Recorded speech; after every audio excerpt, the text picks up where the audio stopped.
안녕하세요. 네, 안녕하세요. 네, 벌써 3부 할 시간이 됐네요. 네. 깨알 상식 오늘. 진짜 쓸데없는 질문들까지 다 대답해 주시니까 쉬는 아니에요. 시간에 쉬지도 쓸데없죠. 못하시고. 네. 아까 림님이 질문하고 싶은 게 있으셨는데 이제 그만하고 그냥 녹음을 시작했거든요. 들어보고 라이브로 시작하겠습니다. 들어야죠. 네.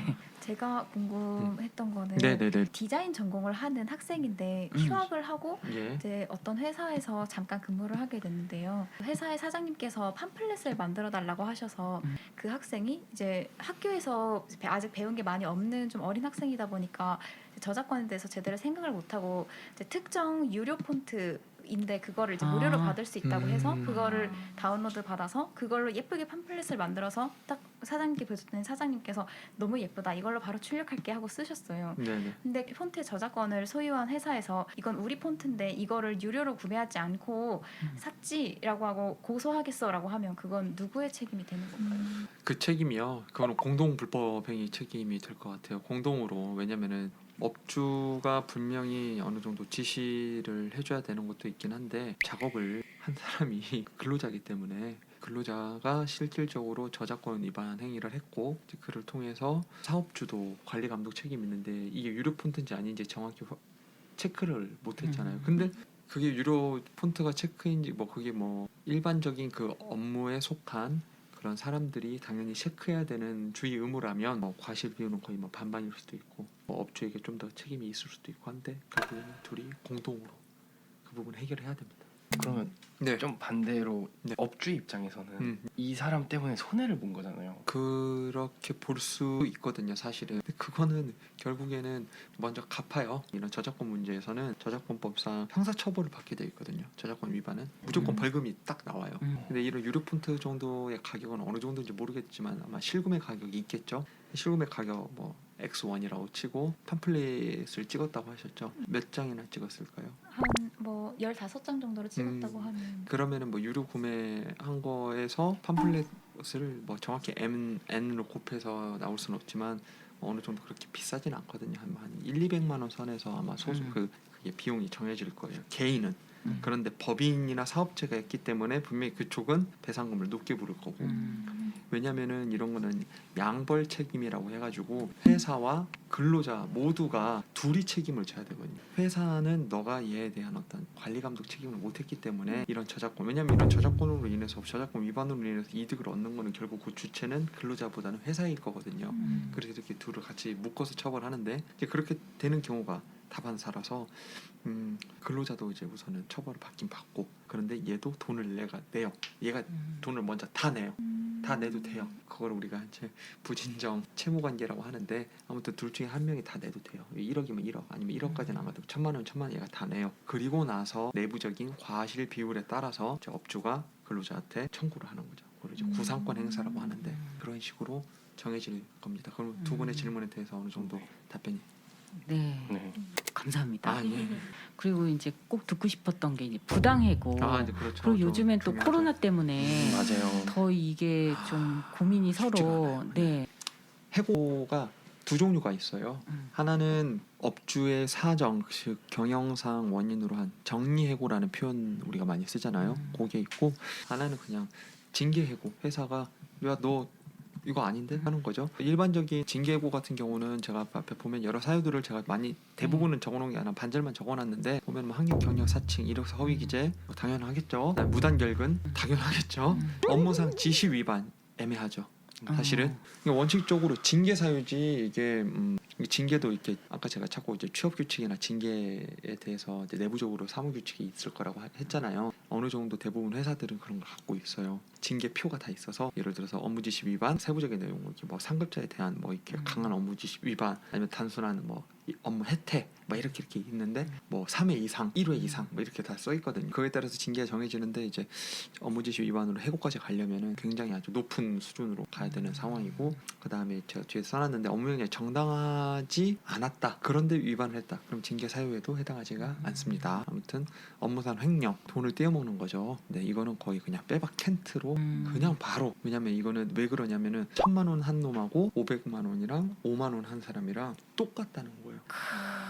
회사의 신뢰 관계가 깨졌다는 거죠. 더 이상 우리가 근로 관계를 유지 존속할 수 있을 만한 신뢰 관계가 깨졌다는 거예요. 그래서 사생활 비행 뭐 이런 거는 쉽지 않지만 이거는 그래서 제가 업무 규칙 아니면 업무의 형태에 따라서 연예인들 같은 경우 그런 거 많이 보셨죠. 네.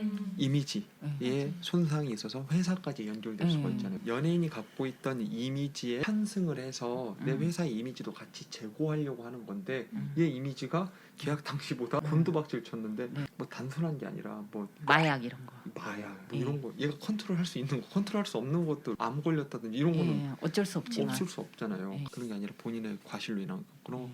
것들을 우리가 예를 들 수 있겠죠. 일단 형사상 범죄가 있어요. 근데 형사상 범죄 하면은 어때요? 처음에 딱 읽어보시면은 당연한 거 아닌가? 이렇게 생각이 좀 드시기도 하죠. 그렇죠. 그런데 형사 범죄 중에서는 과실 범죄도 있고, 그다음에 두 번째는 형사 범죄의 범주가 너무 커요. 업무랑 관련이 없는 범죄도 있거든요. 예를 들어서 음주운전? 음주운전을 했어요. 근데 내 업무는 프로그램 개발자인데 음. 음주운전을 했어. 이걸로 얘를 잘라? 좀 약간 안 맞을 수도 있잖아요. 근데 음주운전은 워낙 좀 큰일이라. 죄질이 커서 예. 지금 잘라도 상관없긴 한 것 같은데 아무튼 이런 형사 범죄도 워낙 예. 스펙트럼이 다양하고 형사 범죄 처벌도 혹여 절도를 했더라도 내가 일부러 절도한 게 아니라 이렇게 자다가 이렇게 일어났는데 지하철에 내 휴대폰인 줄 알고 이렇게 가져갔어요. 저 갔더니 집에 왔더니 휴대폰이 2개야. 아 이거 어떡하지? 돌려줘야 되나? 했는데 기억이 없어. 내가 어디서 내렸더라? 어디 칸이었더라? 근데 또 봤더니 이거 아니 괜찮은 게 아니라 이거 뭐 누가 찾으려나? 이거 완전 뭐 한 5년 쓴 건데. 내 핸드폰이래. 백범님 핸드폰. 아니 뭐 알아서 오겠지. 노트 3. 그러니까 알아서 저도 안 모르겠다. 쓰는 핸드폰. 저도 버린 건가? 뭐 이렇게 하면서 이렇게 놓고 그냥 있었어요. 어. 근데 사실 이거 절도거든요. 이게 돌려줬으면 되거든요. 사실 경찰서에 가서 주거나 지하철역 가서 네. 이거 제가 주웠는데 내가 어제 술김에 착각해서 갖고 왔다 이러면 이제 소위 말해서 별도의 고의가 없다고 봐요. 부당 영득 의사라고 이렇게 어렵게 표현을 하는데 아무튼 그런 고의가 없다고 보는데 계속 있다가 갑자기 CCTV 이렇게 찾아가지고 누가 너무나도 중요한 그 대화 내용도 있고 한데 그래서 결국 찾았어요. 찾았는데 웹발신을 해서 그 김한준님이죠. 예 맞습니다. 그러면은 별도로 사건 접수됐으니까 조사하러 나오시면 된다고 어디 경찰서라고. 그럼 이제 너무 이제 황당한. 황당하죠. 그걸로 제가 만약에 형사상 범죄로 업무를 잘린다. 이거 너무 억울하잖아요. 별도범이 돼서 잘리는. 그래서 저런 것들은 혹여 나중에 실수로 그런 사건이 있더라도 잘 또 이제 회사로 소명을 하시면은 징계로부터 벗어날 것이다. 가장 중요한 게 이제 정리해보겠죠. 경영상 이유. 그래서 가장 뭐냐면 긴박한 경영상의 필요가 가장 중요해요. 다른 게 문제가 아니라 업주가 너무 힘들어야 돼요. 기업 도산이 초래될 수밖에 없는 위험. 아까 말씀하셨던 코로나 초래될 수밖에 없는 고도의 경영상 위기 상태가 코로나로 인해 초래될 수가 있어서 이 부분은 정말 정리해고를 할 수 있는 사정의 첫 번째 스텝이 갖춰졌다고 볼 수도 있겠죠. 근데 내가 택배업체예요. 택배업체한테 코로나를 그러면은 도산이 아니라 특수를 맞이했잖아요. 네. 이제 그런 거는 좀 말이 안 되고 충분히 뭐 업체 유지가 될 수 있는데 이때를 기회로 그냥 평소에 눈에 가시였던 애들을 막 쫓아내. 이제 그런 거는 이제 업무의 어떤 업무의 내용이나 사업의 어떤 지금 현재 상황이 정말 긴박한 건지 이제 그런 거를 한번 판단해봐야 되고 두 번째는 해고 회피 노력. 아까 제가 잠깐 말했는데 우리 그 말했던 존속 유지를 해야 된다고 했잖아요. 그 고용의 존속을 위한 노력을 했냐? 그걸 안 하고 기회다. 나 어려운데? 너 나가 이렇게 했어요. 너 나가 너도 나가 이렇게 하면 그냥 나가라고만 하면 어떡해. 그냥 나도 직원인데 우리가 서로 비용 절감을 위해서 뭐 너 좀 일을 파트로 둘이 이렇게 나눠서 할 수 있겠냐 아니면은 뭐 어떻게 좀 양해를 해줄 수 있겠냐 아니면 너 업무를 바꿔서라도 이렇게 해서 입주에 집중해서 우리 같이 살아나보자 이렇게 했다면 그건 회피 노력이라고 볼 수 있는데 그게 아니라면 안 되고 그 다음에 마지막으로 이제 대상 선정 아까 말했지 아무나 찍을 게 아니라 이제 그렇게까지 노력을 해가지고 평소에 이제 근태가 좋은 애가 있고 근태가 안 좋은 애가 있는데 안 좋은 애한테 이제 미안하다고 이제 해야 되는 거죠. 그냥 평소에 나랑 마음에 안 든 놈을 하면 안 되고 이제 그런 식으로 했을 때 비로소 부당 해고가 아니 된다. 그렇게 되보겠습니다. 근데 부당 해고가 되면 어떻게 할 거냐가 이제 또 궁금하시겠죠. 아니 중간에 혹시 궁금하신 거 있으세요 여기까지? 부당 해고까지는 아니고 막 그런 경우 있잖아요. 너 네. 주 52시간 근무했는데 30시간만 근무해라. 그럼 결국 제 월급이 줄어드는 거고 처음에 계약한 거 나는 네네. 난 한 달에 500만 원 받을 줄 알고 일하고 있었는데 300만 원 받게 되고 200만 원 받게 되는 거잖아요. 네네네. 그런 상황에서는 어떻게 할 수 있을까요? 이제 그거를 가지고 이제 해고 회피 노력이 어디까지 과연 되는가 이제 음. 그게 조금 문제가 될 수 있는데 뭐 애초에 근로계약의 본질적인 내용을 예를 들어서 시급을 안 맞춰주겠다든지 그 최저임금을 최저임금을 안 맞춰주겠다든지 이러는 거는 사실은 본질적인 부분 이게 강행복규가 허용하는 한계를 넘어가는 거잖아요. 그런데 당연히 계약했던 사정하고 지금의 사정이 너무 현저하게 변해서 법이 예외적으로 허용하고 있는 상황인 거잖아요. 그렇기 때문에 네. 그때는 어느 정도 법 테두리 내에서 합의를 통해서 일시적이겠죠. 언제까지냐면은 그 경영 상황이 회복되는 때까지 이제 그 일시적인 한시적으로만 이렇게 하자라고 합의를 잠깐 해야죠. 알겠습니다. 혹시 뭐 아, 궁금하신 점이 없다면 네. 구제 절차만 제가 잠깐 설명을 할까요? 네, 좋습니다. 부당 해고가 이렇게 됐는데 뭐 이런 거는 안 읽으셔도 이거 보면은 화가 나니까 자, 일단 법적인 이야기예요. 이 그림이 잘 안 보이시겠지만 제가 잠깐 읽어주면 이게 피해 당사자예요. 그럼 부당 해고를 당한 지 3개월 이내에 노동위원회라고 있어요. 저희가 보면은 노동위원회라고 중앙노동위원회가 있고 그 산하 지방노동위원회라고 노동위원회가 있는데 거기서는 이런 구제 신청을 했을 때 그 사람들이 심판을 해요. 굉장히 강제력이 있는 행정 심판을 해서 그 행정 심판을 하는 그 노동위원회에다가 이제 이의 신청을 해가지고 구제 절차를 밟게 되는 거예요. 그거는 근데 어디서만 되냐? 내 근로관계가 행정적인 부분일 때, 예를 들어서 근로관계가 사기업일 때는 저런 절차가 필요가 없어요. 사기업일 때는 뭐냐면 민사소송으로 해고 무효 확인해소를 제기를 해야 돼요. 내 해고가 무효다, 무효로 확인해달라 이렇게 하면 됩니다. 쉽지 않죠? 네, 참 단어가 해고 무효 확인 해소. 해고 무효 확인의 소. 아니면은 노동위원회에 구제 신청을 해야죠. 아니면은 바로 행정소송으로 가던가. 뭐 제가 뭐 공단 직원이에요. 그럼 저의 근로관계는 민사 고용관계가 아니라 행정관계가 되는 거겠죠. 행정청이 나르고. 감사합니다. 네. 아무튼 여기까지가 아마 제가 네. 준비했던 어떤 자료의 설명의 마무리가 된 것 같습니다. 처음에 참 이거를 뭘 질문을 하고 아하하. 어떻게 풀어야 될지 고민을 많이 했는데 어느 날 밤에 이제 변호사님이 그냥 싹 정리해가지고 이런 내용을 할 것입니다라고 해주시면서 이제 좀 명료해진 것 같고 저희 그 알바 얘기를 했는데 예, 그런 예. 얘기로 마무리하면 좋을 것 같아요. 나는 알바를 왜 했고 알바를 해서 얻은 나한테 유익 아니면 씻을 수 없는 상처 뭐 그런 얘기 가볍게 좀 하면서 마무리 해볼까요? 네. 제가 제일 처음 했던 알바가 편의점 야간 알바였거든요. 주간 알바는 구하기 힘드니까 야간 알바였는데 당연히 야간 근무 수당은 없었고 대신 그게 당연히 없는 거예요? 원래 없으면 안 되죠. 그쵸. 근데 그렇죠. 근데 편의점이 유독 그런 네, 거에 맞아요. 되게 짜고 시급도 최저 시급보다 적게 주는 것도 많고 유독 편의점이 근데 그렇더라고요. 저한테는 그랬어요. 최저 시급이 그때 8,100원이었나 그랬을 거예요. 8,000원이었나? 500원을 더 준다. 근데 그 이유가 그건 거예요. 야간을 그냥 근무하기 때문에 주간 근무 인원보다 500원을 더 주겠다 시급을. 그래도 당장 제가 그걸 했던 이유는 당장 돈이 필요하니까. 그래서 했었던 것 같아요. 그렇게 알바를 전전하다가 이제 학원에 처음 이제 일을 했었는데 그때 일하면서 정말 되게 많이 얻은 것 같아요. 아, 내가 이런 걸 잘하고 이런 걸 했을 때 내가 보람이 있고 이런 걸 내가 즐거워하는구나라는 걸 알아서 그 이후로 계속 약간 글 관련된 뭐 국어 관련 지금도 계약서 쓰고 있고 뭐 이것저것 타이핑하는 작업들을 하고 있거든요. 그렇게 해서 약간 제 적성을 좀 찾은 것 같아요. 그렇게 돼서 좀 전혀 전공과도 상관없는 전혀 예상치 못하는 곳에서. 그럼 이 진로로 쭉?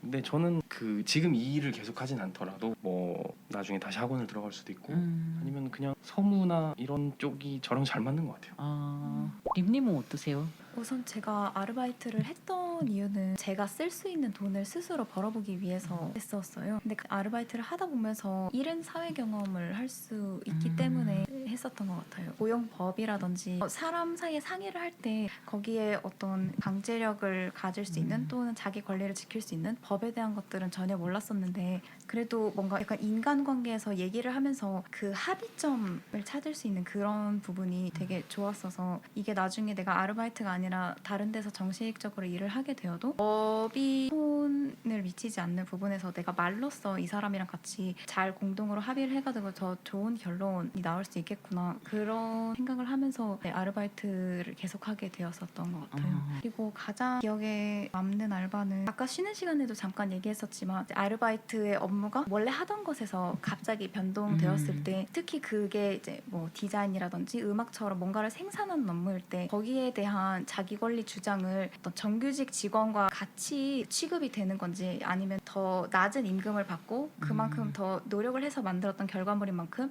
나의 권리도 어느 정도 이야기할 수 있는 게 있는지 이런 것들이 되게 많이 고민되었었어요. 그 일을 하면서도 결국 거기에 합의를 제대로 하지 못했기 때문에 일을 그만두게 되었지만 오늘 많은 설명을 들으면서 어떻게 그게 법적으로 해석이 되는가 그리고 그 관계를 명확하게 하기 위해서는 근로계약서에 명시를 하고 그걸 정확하게 작성하는 게 필요하다라는 걸 배웠게 되었어요. 로스쿨 가르쳤으면 잘하셨을 것 같아요. 너무 네, 아주 꿈나무로. 너무 논리적이에요. 새로운 재능 감사합니다. 발견. 네. 뭐 혹시 알바에 관한 다른 네, 저는 대학교 입학하자마자 부모님께 제가 장학금을 타올 테니 저에게 용돈을 주십시오. 라고 얘기를 해서 이제 아르바이트는 보통 돈 때문에 한 경우는 많지 않았고 보통은 여행을 가기 위해서 그 자금을 만드느라 아르바이트를 좀 많이 했었는데 저는 아르바이트 선택할 때 피했던 게 있었어요. 서빙 같은 거 있잖아요. 아니면 네. 물건을 다루고 이런 네. 걸 되게 못하더라고요. 그래서 접시 이렇게 놓고 이런 걸 제가 되게 못하더라고요. 그런 걸 다 회피하다 보니까 그냥 서비스로 응대한다거나 아니면 사무 알바를 되게 많이 했었는데 아까 우리 얘기 나왔었던 영화관 알바도 했었고 하면서 아까 산 씨가 얘기했던 것처럼 내가 뭘 좋아하고 뭘 좀 못 견뎌하는지 이런 거를 좀 판단할 수 있는 기준이 되었던 것도 굉장히 좋았고요. 아르바이트 하면서 그게 지금 일할 때 전혀 관련 없는 분야에서 일을 하고 있음에도 불구하고 이 아르바이트 했었을 때 이 부분 아니면 요거 했었을 때 이 부분 속속들이 필요한 부분이 그 경험이 자양분이 돼서 지금 일을 할 때 도움이 되는 거예요. 아 이럴 줄 알았으면 아르바이트를 좀 닥치는 대로 많이 할 걸 약간 이런 생각도 좀 네. 어느 분이 보면 좀 배부른 소리다라고 할 수도 있겠지만 개인적으로 생각했을 때 아르바이트를 하면서 얻을 수 있는 경험이 또 소중한 자산이 되는 것 같아요. 변사님 무슨 이제 기억 남는 알바 저- 있으세요? 많이 했습니다 아르바이트.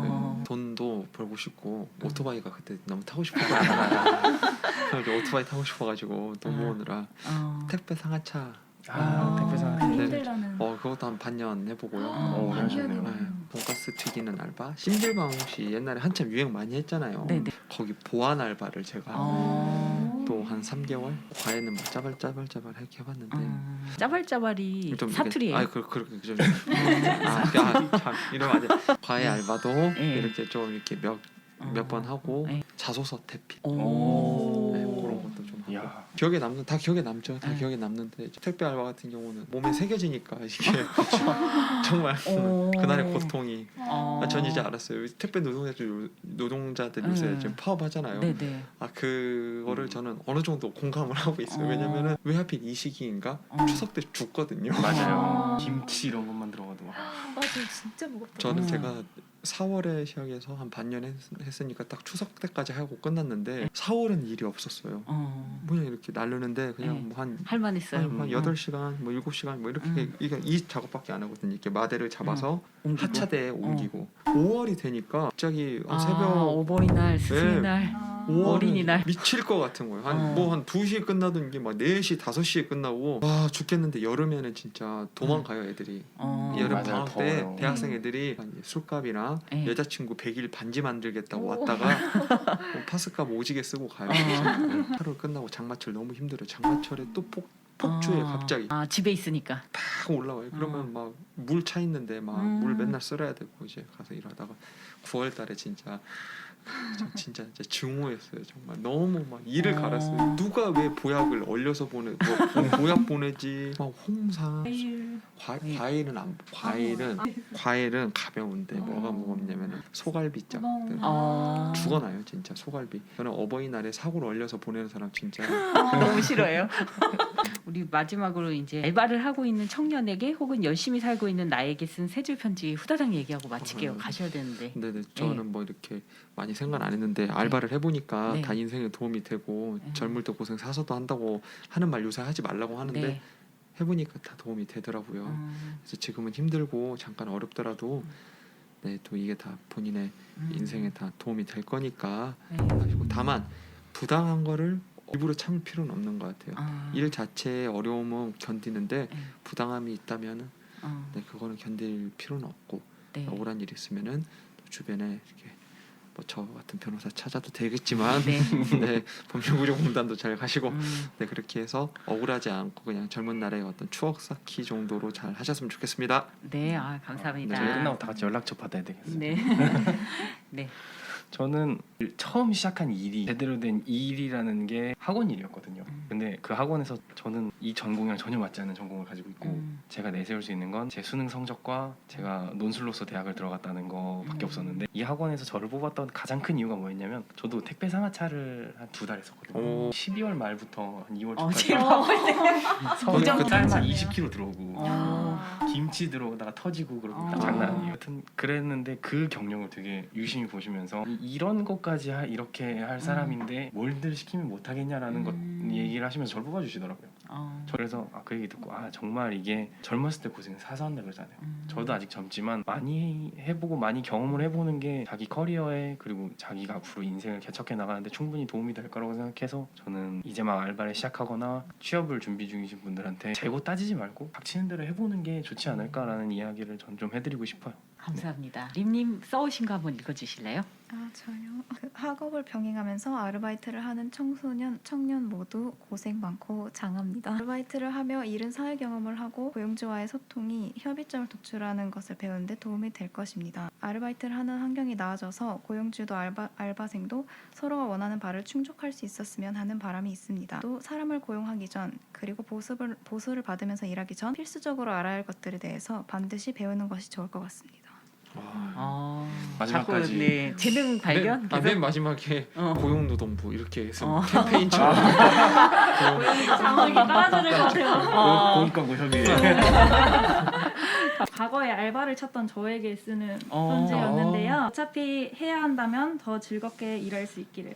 물론 지금도 그게 너무 어렵지만 이것저것 가리지 말고 조금이라도 재밌어 보이는 것은 다 해보길. 물론 이것저것 다 힘들어 보였지만 지금 이 일을 하는 것이 나에게 도움이 될까라는 생각은 너무 깊이 하지 말길. 모든 경험은 나를 채워주는 자양분이 되고 너는 그때도 지금도 앞으로도 빛날 테니까 라고 했는데 오늘 방송을 하면서 적었던 추가적인 편지가 현재의 저에게 하는 건데 열심히 정직하게 살다가 억울한 일을 당했을 때 무조건 겁먹지 말기를. 평소의 법을 먼 이야기로만 생각하지 말고 조금씩 친해지기를. 이렇게 청년들에게 당부하는. 진짜 귀한 시간 내주신 여러분들 너무 감사하고요. 저희가 그 평범한 상담소에서 청년분들한테 좀 유익한 무언가를 드리려고 좀 노력할 거고, 그리고 거기에 귀한 시간 내주신 변호사님께 너무 감사하고, 네, 패널분들도 진짜 이 주말 저녁에 감사합니다. 모두 건강한 또 가을 보내시길 바랄게요. 감사합니다. 감사합니다.